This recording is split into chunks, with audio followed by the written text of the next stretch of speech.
त्याच्यातून तुम्हाला कोणाला एखादा शब्द काय ऐका जरा, तुम्ही दादा गॅस काय नव्हतं, गॅस आम्ही खाल्लेले, आमची पोरं मला जाम झाले आणि तुम्ही असं समजी घालत असाल तर हे विषय बरोबर ना. 10 वाजता येऊन आम्ही त्याला बसायचं नाही, आम्ही काही इथं मरायचं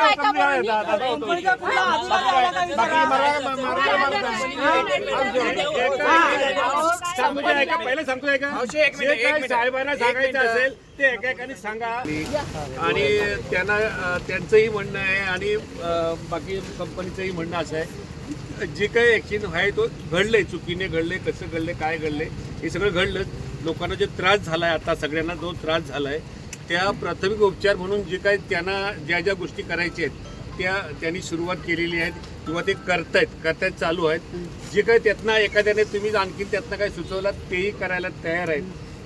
दुसरा असा की आता आपण सगळं दिसतं आपण या विषयात इथं बसलो तर काय फायदा नाही.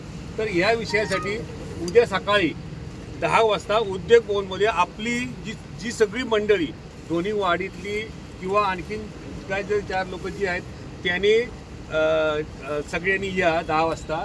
साहेब येणार आहेत, स्वतः कंपनीचे जबाबदार लोक सगळे येणार आहेत.